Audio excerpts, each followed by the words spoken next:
السلام علیکم ورحمۃ اللہ وبرکاتہ۔ آئیے دوستو سنتے ہیں آج کا اہم بیان۔ لک الحمد اللہم لک الحمد کما ینبغی لجلال وجہک وعظیم سلطانک۔ اللہم صلی علی سیدنا و نبینا و مولانا محمد وعلی آل سیدنا محمد وبارک وسلم۔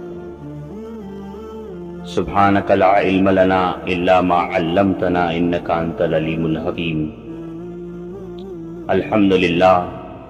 الحمدللہ وقفا وسلام علی عبادہ الذین اصطفیٰ۔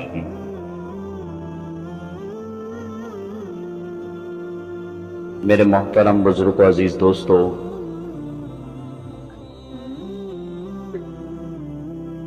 اللہ کا کرم ہے، احسان ہے، فضل ہے۔ اللہ نے ہم کو ایک بہت بڑی قیمتی دولت سے نوازا ہے، وہ ہے ایمان کی دولت۔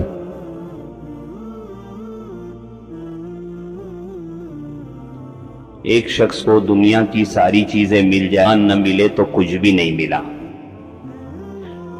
اور ایک شخص کو دنیا کی کوئی چیز نہ ملے لیکن ایمان ملا تو سب کچھ ملا۔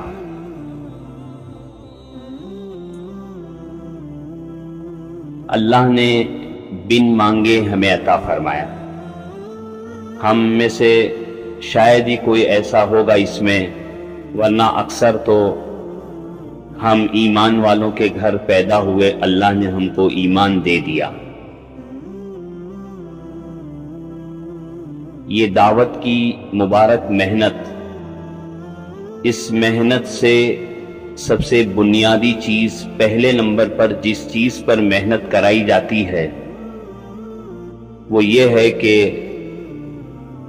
یہ ایمان جو اللہ نے ہمیں عطا فرمایا ہے، اس کی حقیقت اللہ دل میں اتار دے۔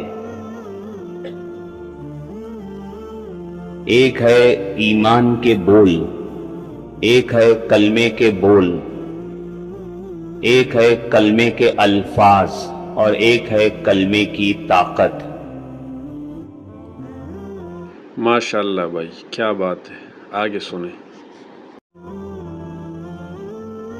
ایک شخص صرف کلمے کے بول ہی کو اپنا لیا، لا الہ الا اللہ محمد الرسول اللہ، فرمایا نفع سے خالی نہیں، نفع اس کو ملے گا، لیکن اللہ کی مدد جو ہے وہ کلمے کے بول کے ساتھ نہیں ہے، اللہ کی مدد جو ہے وہ کلمے کی طاقت کے ساتھ ہے، کلمے کی حقیقت کے ساتھ ہے۔ وہ حقیقت والا کلمہ ہمارے دلوں میں اتر جائے، یہ بنیادی محنت ہے۔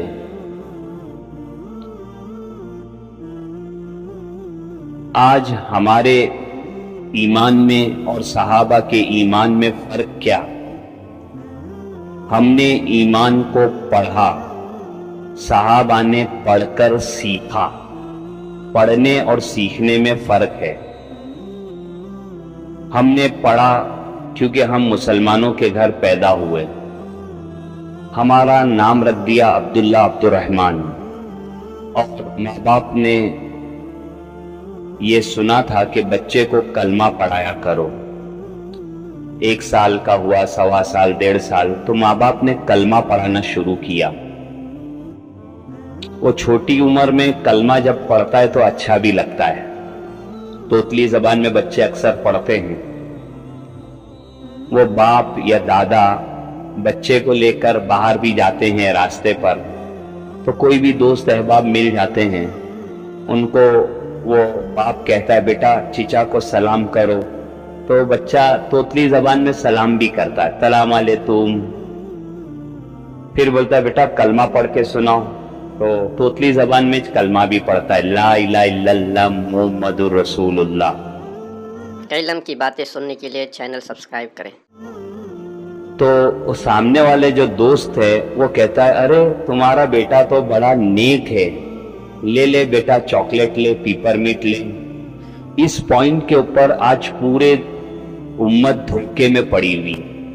ماں باپ یہ سمجھ رہے کہ میں نے اپنے بیٹے کو کلمہ پڑھا دیا، اور بیٹا بھی یہ سمجھ رہا ہے کہ میں نے کلمہ پڑھ چکا.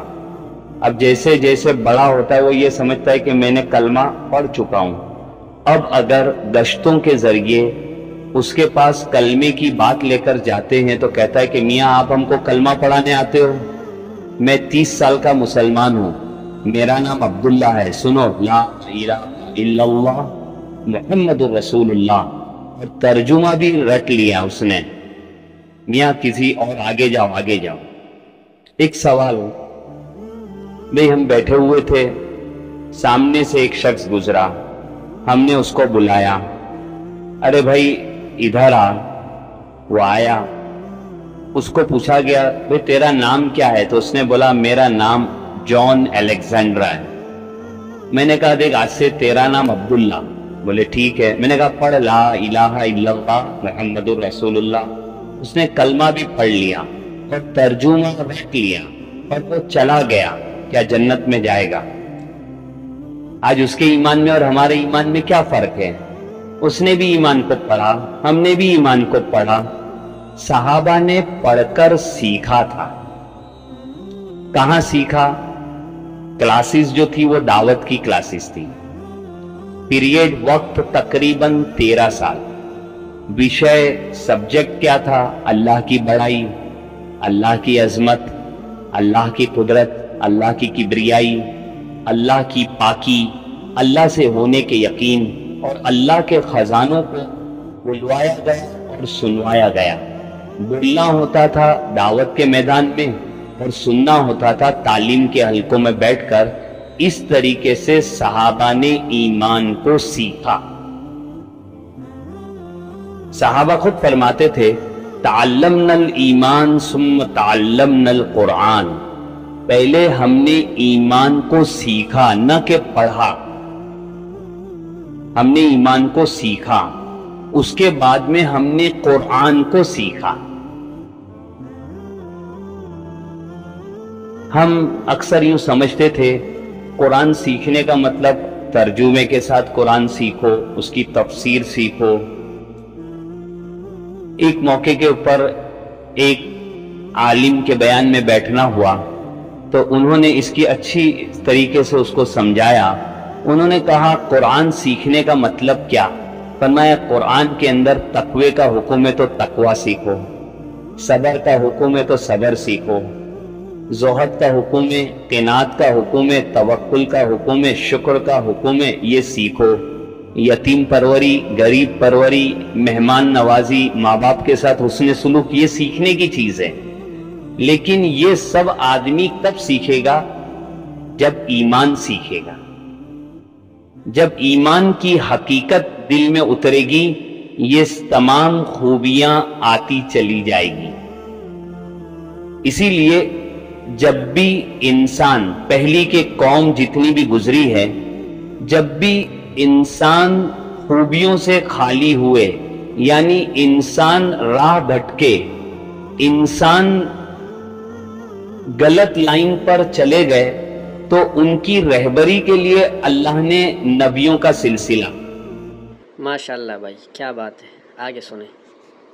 نبی آئے تو جتنے بھی نبی آئے تو ان نبیوں نے آ کر اس وقت کے انسانوں کے اوپر انسانوں کو نشانہ بنایا اور ان کے دل کو نشانہ بنایا اور ایمان کی محنت کی کہ یہ ایمان آئے گا، یہ تمام خوبیاں لائے گا. مثال کے طور پہ قوم عاد ہے، بڑی طاقتور قوم ہے، 1000 سال کی تقریباً عمر، کئی گز یا فیٹ کی ہائٹ، 150 یا گز یا 150 فیٹ کی ہائٹ، اور اللہ نے وہ طاقت دی تھی کہ بس چلتے چلتے جو بھی درخت دکھ گیا ہاتھ سے پکڑا، نکال کر پھینک دیا. ان کا ایک نوجوان 300 سال کی عمر میں بالغ ہوتا تھا. ان کے ناخن جو تھے وہ ٹولز کے کام کرتے تھے، ہتھیار کے کام کرتے تھے کہ پہاڑوں کو تراش تراش کے گھر بناتے تھے. آج بھی جو سعودی عربیہ گئے ہوئے ہیں، مدینہ اور تبوک کے راستے میں قوم عاد کے مکانات موجود ہیں پہاڑ کے اندر.